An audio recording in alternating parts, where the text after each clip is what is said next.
Assalamu alaikum, barka haka, barkanku da jimirin sake kasancewa da mu a wannan tasha tamu mai albarka Hausa Studio.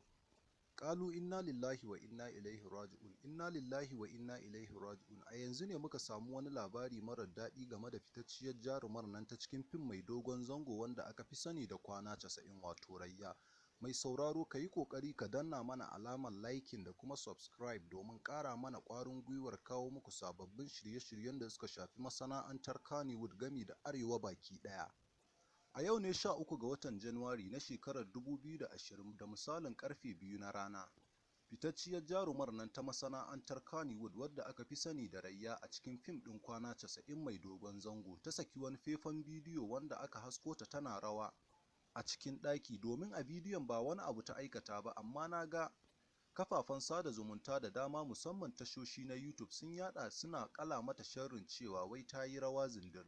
Ko kaɗan wannan magana babu ƙanshin gaskiya a cikinta, domin wannan bidiyo da Rayya ta saki ba sabon abu bane a masana'antar Kannywood musamman a wajen manya-manyan jarumai. Dan ki bidiyo kina rawa wannan ba aibu bane, domin kuwa in za a yi duba da irin su jarumai mata kamar su Zee wannan shine aikin su kullum a shafukan su na sada zumunta, su ɗau hoton kansu suna tikar uwar rawa a cikin ɗaki, amma saboda wannan sabon abu ne a wajen Rayya, mutane sun ɗau wannan bidiyo nata sun haɗa shi da wasu hotuna suna yaɗa ta a kafafen sada zumunta musamman manya-manyan tashoshi da ke YouTube. To ku sani wannan magana ko kaɗan babu ƙanshin gaskiya a cikinta. Allah ka tsare mu ka kare mu. Mai sauraro ka yi ƙoƙari ka danna mana alamar liking da kuma subscribe domin ƙara mana ƙwarin gwiwar kawo muku sababbin shirye-shiryen da suka shafi masana'antar Kannywood gami da Arewa baki ɗaya. Mun gode da ziyartar wannan tasha tamu mai albarka Hausa Studio.